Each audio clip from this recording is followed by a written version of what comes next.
kita sebagai manusia gitu pasti ada keinginan gitu kan, Mas. Iya. Keinginan dengan kerja lah ibarat gitu. Iya.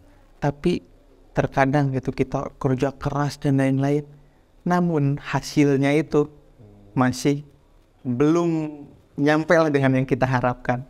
Nah, bagaimana gitu dengan kapita yang Jawa itu sendiri gitu, cara menyikapinya itu Supaya di saat kerja itu mencukupi kebutuhan dan lain sebagainya. Nah, ya kebanyakan orang itu berpikir itu salah arah, salah kaprah. gitu. Gitu. Nah, bisa sebentar, Mas. Kan kadang kita setelah ini pasti yang bukan disalahkan, tapi yang dicari itu Tuhan. Maksudnya, belum dikasih sama Tuhan, belum rezekinya Tuhan, nah kayak gitu. Gimana, Mas? Kan, nah ya makanya kita tuh kadang-kadang berpikir itu salah kaprah, salah penafsiran kita sendiri. Di saat bulan puasa kita sudah gak makan, gak minum, kerja keras, tujuannya untuk apa? Rata-rata. Apakah ini ibadah, apakah menyongsong hari raya? Nah, rata-rata kan untuk menyongsong hari raya. Baju baru. Nah, baju baru, nanti makanan enak. Tembok kita cat dengan warna nuansa baru supaya kelihatan pada saat itu hari raya, liburan kan itu.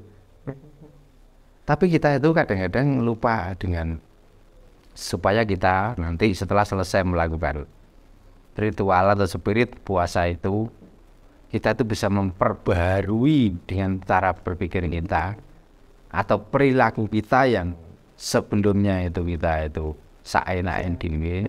Setelah kita selesai, setelah kita purna melakukan puasa itu, ada keinginan untuk merubah. Itu kan semua rata-rata dikesampingkan. Yang paling diutamakan yaitu kadang-kadang nanti supaya menjelang hari raya kita punya uang, kita bisa jalan-jalan. Nah, apakah itu tujuan orang berpuasa? Nah, orang Jawa itu nggak memikir seperti itu. Orang Jawa itu nggak harus mencari bulan puasa atau bulan Ramadan di saat kita melakukan puasa. Kalau bisa setiap hari, setiap saat kita itu berpuasa. Karena puasa artinya juga menahan. Gitu. Di saat kita bisa menahan emosi, kita bisa menahan nafsu dan lain sebagainya, otomatis ya kita muliakan itu rasa. Gitu loh. Karena poso adalah ngeposake rasa, memberhentikan rasa angkara murka, rasa yang angkara murka, yang liar gitu. Rasa yang tadinya adigang adigung adigno, lalu mempunyai sifat sopo siro sopo iku. Nah, puasa itu tujuannya itu.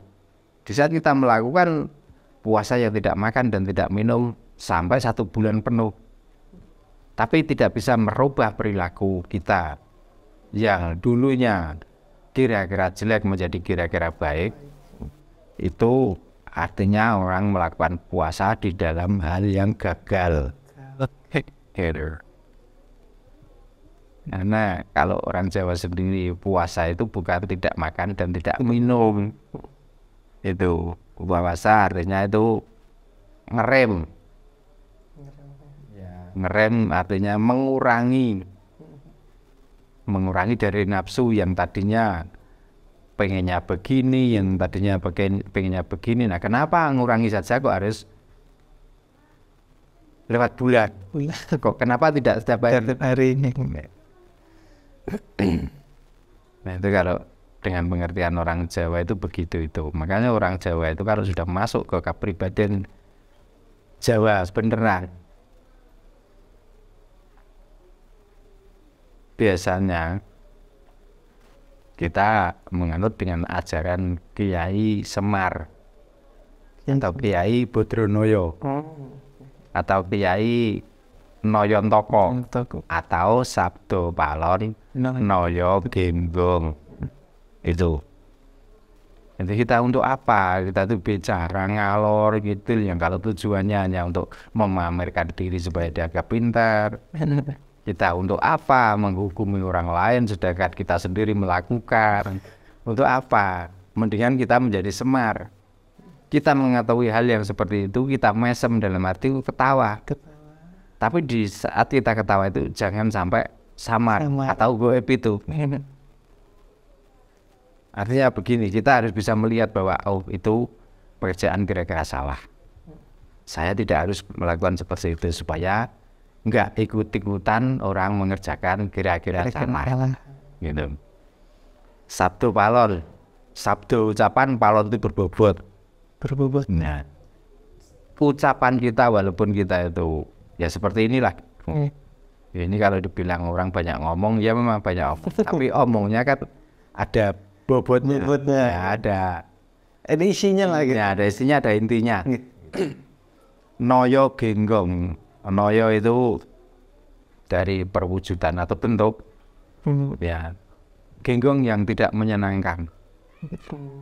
Jadi walaupun bentuknya tidak menyenangkan, ini kan cuman kulit. Ini kan pembungkus asma, pembungkus nama saja. Ya. Kan yang penting akunya itu. Yang penting kan ucapannya itu. Makanya nanti jangan kaget. Kenapa saya harus pakai seperti ini? Karena ini sudah saya beli lama sekali nggak saya pakai.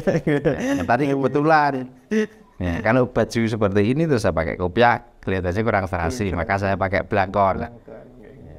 Ini bukan menunjukkan bahwa saya itu Jawa atau orang Jawa. Ini produk Nusantara asli. Jadi ya istilahnya apa ya, pantaslah kita pakai. Kita tetap melestarikan produk dalam negeri. Nah itu Pak. Supaya kita itu enggak istilahnya itu apa ya, tergiur dengan produk-produk luar. Tapi apakah ini identitas? Identitas bukan begini. Identitas itu adalah perilaku. Kalau baju itu bukan identitas. Baju adalah kesukaan. Ya, kesukaan orang. Mau pakai ini, mau pakai itu, silakan. Nggak masalah. Nah itu identitas sendiri tuh. Kan kadang orang-orang itu selalu berbicara tentang identitas. Kan kadang tuh mereka bilang bahwa Islam itu ajaran baik. Tapi kan orang Islam sendiri kadang tidak mencerminkan bahwa dia tuh Islami. Nah mungkin seperti kita Jawa, katakanlah kita tapi tidak Jawa ini nah kayak gitu. Ya, makanya identitas di situ. Nah, di saat kita membicarakan Jawa tapi kita tidak Jawani, di saat kita membicarakan tentang Islam kita tidak Islami, berarti dia tidak tahu identitas. Gitu loh. Gitu. Apalagi jati diri. Karena identitas itu adalah bersamaan dengan jati diri. Jati diri itu menunjukkan dari perilaku atau sikap, itulah jati diri atau identitas atau yang pantas ditengarai. Wah kalau begini ini pantas ditengarai orang Jawa. Kalau begini pantas ditengarai orang Islam. Maksudnya begitu. Dan di saat itu semuanya nggak ada, berarti dia hanya apa istilahnya, rebuh gedang, ikut-ikutan. Ikut-ikutan karena itu katanya pada umumnya itu dianggap baik, maka ikut yang seperti itulah. Karena dengan memakai pakaian seperti orang baik itu dianggap baik juga dan itu identitas.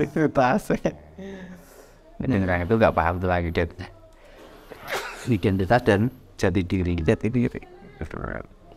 Apa ini Mas? Tadi kan dari awal Mas bilang itu ngurup indumati. Iya. Nyurup tuh kan menyatu gitu kan, manunggal kan. Iya. Nah, murup itu artinya menyala. Oh menyala. Tapi bisa dikatakan menyatu juga. Kalau menyatu nggak nyala, ya nggak. Oh. Ya nggak pas. Nggak pas. Berarti bisa dikatakan nyurup itu tuh komplitnya lah. Gitu. Menyatu yang namanya tangan tetap tangan, tapi nggak tangan nih kalau menyala untuk apa? Iya, beda warnanya. Nah ini pertanyaan. Ini. Ketika orang itu menyalahkan orang lain, Ya kita bercerminlah dengan salah saudara kita gitu kan yang menyesatkan ajaran kejauhan sesat katanya gitu. Berarti dia itu sudah mencemooh Tuhan itu sendiri gitu. Dari kemarin saya sudah ngomong, apa yang ada di bumi ini adalah semuanya ciptaannya. Di saat kita membenci ciptaannya sama dengan membenci penciptanya, gitu loh. Di saat kita itu membenci dengan perilaku orang lain, di saat kita itu mencemooh dengan perilaku orang lain, sama saja dengan mencemooh Tuhan dan membenci Gusti itu sendiri. Kan saya gambarkan mudah loh. Manusia hidup ini tidak ubahnya dengan wayang, gitu loh. Jadi tergantung apa kata dalang. Makanya di saat adegan Buta Cakil dan Janaka, di situ dalang nggak akan salah mengambil tokoh itu. Yang namanya Buta Cakil ya jelek, giginya juga terangan. Yang Janaka kalem, bagus. Nah ini kalau kebalik, ini berarti Tuhan KW. Baru gawe gitu. Atau dalang gendeng. Makanya setelah adegan ini selesai, apakah Buta Cakil dengan perilaku jahat itu nanti dengan dalangnya dibuang-buang?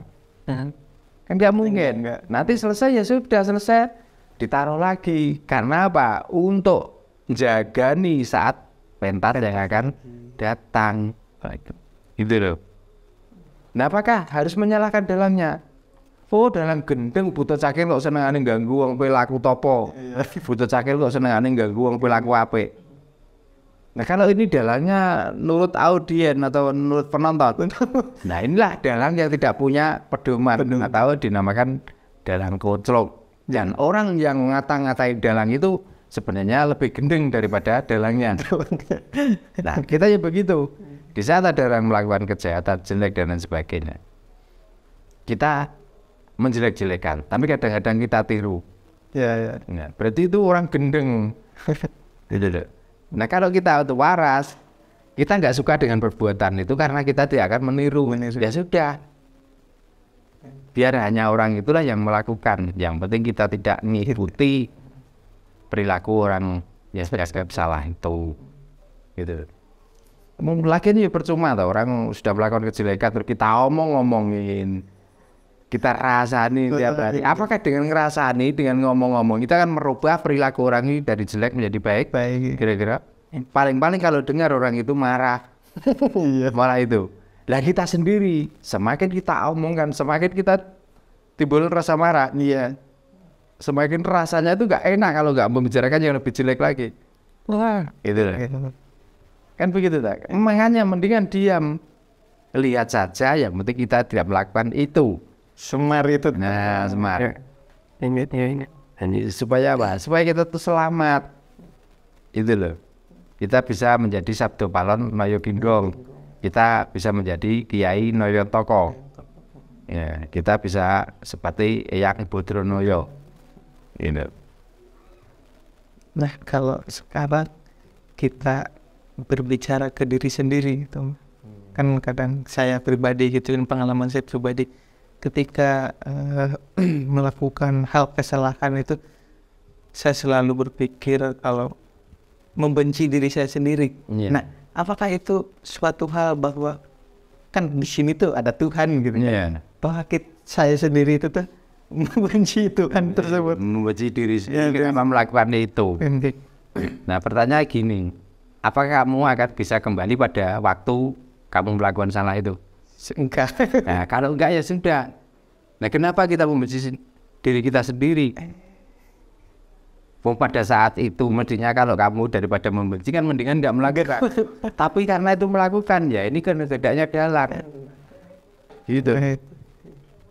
Kenapa kita harus membenci diri kita sendiri? Maka kita tuh jangan menolak dengan laku kita di dunia ini. Di saat kita mampu, ya kita berhenti. Kalau nggak mampu, ya sudah. Gitu aja. Nah untuk apa kita tuh ngoyo-ngoyo? Gitu.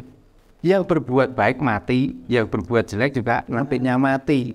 Dan cerita itu akan berhenti pada saat mati. Kalau baik masih terukir, kalau jelek ya sudah berhenti di situ. Paling lama dibicarakan orang 1 tahun, itu pun kalau kuat yang membicarakan. Nah, yang sudah melakukan jelek, apakah dia akan berubah menjadi baik dengan diomongkan dengan terusing, dengan dicaci maki? Apakah seperti itu? Enggak mungkin. Itu supaya kita itu sebenarnya, makanya kita kembali lah pada jati diri, pada kapitayan kita sendiri, bahwa kita itu sebenarnya pandai. Tapi kita sudah terdogma dan dibodohkan dengan ajaran-ajaran dari luar. Ya, terkadang kita itu selalu minder gitu. Kadang ingin berbuat apa tuh merasa terkekang gitu kan. Ini takut dimusyrikan. Nah, itu artinya kamu masih dikuasai otak dan pikiranmu, otak dengan hatimu tuh main politik, masih berpolitik sendiri. Gitu. Jadi begini loh, kita membicarakan orang di saat kebacok sakit, itu yang tahu sakitnya ya orang yang kebacok itu. Gitu. Kita yang nggak kena bacokan, ya nggak usah kita memikirkan itu. Ngapain? Lalu apakah karena ini kebacok, terus jangan dulu waktu itu berhenti, saya tak kembali ke waktu sebelumnya supaya kita nggak kebacok? Apakah bisa? Enggak bisa. Mikir di situ aja mumet, ngapain kita tuh mikir tentang Tuhan? Gitu loh. Di saat kita tuh mengunyah makanan yang enak, begitu tertelan, apakah kita bisa mengembalikan lagi? Nggak bisa. Enaknya kan lewat tenggorokan. Mikir itu saja sudah ruwet. Di saat kita membicarakan manis, itu bendanya, gulanya masih di lidah. Setelah masuk ke perut, apakah manis sampai sini? Enggak. Kemana manis? Padahal zat manis itu nggak kemana-mana. Mikir itu saja kita sudah ngeludak, koplak. Ngapain kita itu harus membicarakan tentang Tuhan dan Tuhan? Nggak usah. Kita membicarakan sekarang aja, mungkin nggak tuntas sampai nanti malam. Kenapa kita harus membicarakan besok? Gitu nah. Maka kita asalnya melihat, kita selalu dibutakan. Melihat, jangan sampai ikut-ikutan buta. Asalnya kita itu pandai, kita tetap pandai, jangan ikut-ikutan bodoh, karena dibodohkan. Itu intinya. Jadi tentang ketuhanan kita yakin. Ya, jangan pernah berusaha untuk mengenal Tuhan, karena mengenal itu gak enak. Tapi kalau yakin, kita sudah masuknya ke rasa. Setelah kita masuk ke rasa, paling tidak kita itu memahami tentang apa yang dimaksud Tuhan, apa yang dimaksud Gusti. Supaya apa? Supaya kita mempunyai ucapan ini, Sabdo Pandito Ratu. Jadi apa yang kita ucapkan, ya itulah yang akan terjadi. Ya, betul. Gitu. Kita dijaga dari ucapan-ucapan mencela-mencela, ya, ucapan yang tidak berbobot, ucapan yang selalu mengarang-arang. Itu. Jadi kita itu takut mengarang, karena mengarang artinya sama dengan orang yang berani menjadi saksi tapi tidak tahu kejadian. Jadi saksi palsu itu. Daripada kita itu hanya mengikuti ucapan-ucapan orang itu, masa lalu, atau kita itu belajar dari tulisan-tulisan itu, lalu kita pastikan pada orang lain yang sebenarnya kita sendiri ragu, ini malah bahaya, malah nyerimpeti laku, artinya menjadi tirai. Apa? Nyerimpeti. Ya, nyerimpeti. Ya, nyerimpeti laku atau menjadi tirai antara kita dengan Tuhan. Dengan Tuhan. Gitu. Kalau dinding karuan Tuhan tidak kelihatan. Ya. Jadi tirai. Ya, sebenarnya Tuhan tuh sudah jelas. Ya. Tapi kita itu masih dijauhkan dari Tuhan itu. Gitu. Makanya sampai tadi orang yang sebenarnya sudah kerja, sudah benar cara kerjanya, tapi kenapa hasilnya kok tidak maksimal? Yaitu orang yang masih terhalang oleh tirai. Itu. Kenapa sama-sama doa yang dibacakan seperti itu? Kalau orang itu yang membaca kok manjur. Kalau saya yang membaca enggak sama sekali. Ya karena kamu masih terhalang oleh tirai itu. Gitu. Jadi kamu itu yakin, tapi keyakinanmu itu semu. Ngomongnya yakin, iya mbak saya paham dan saya yakin, tapi keyakinan kamu itu masih bimbang, masih ragu, karena kamu masih diguncang dengan politik otak dan pikiranmu sendiri. Kalau nggak nganut Tuhan yang di bawah ini, kita nanti dianggap murtad. Nah, kalau kita mengikuti ajaran ini, kita nanti nggak bisa masuk Jawa yang sebenarnya. Dan akhirnya apa? Ibarat jalan itu cuma gini, nggak sekalian langsung bablas. Makanya bahasa Jawa itu gini, cincing cicing raurung teles, maka menisan dijeguri. Apa maksudnya itu? Jadi kita itu gini, nah bahasanya kalau bahasa Indonesia kan gimana ya? Susah juga. Susah ya. Daripada nanti kita juga basah, sekalian kita hujan supaya kita tahu rasanya basah dari hujan-hujan itu. Begitu. Nah kita takut, mau hujan-hujan takut basah, nggak hujan-hujan badan kita gatal. Dan kita mau mandi takut kedinginan, nggak mandi badan kita gatal. Jadi kan bumerang pada diri kita sendiri. Jadi antara hujan-hujan dan tidak itu sama-sama salahnya. Dan dua-duanya sama-sama benarnya. Nah, akhirnya kan ragu. Jadi basah aja belum, tapi kita sudah membicarakan basah, efeknya pilek, panas dan lain sebagainya. Kapan kamu hujan-hujan? Kapan kamu itu basah dengan air hujan? Enggak pernah basah dengan air hujan kok. Sudah ngomongin orang jangan hujan-hujan. Gitu.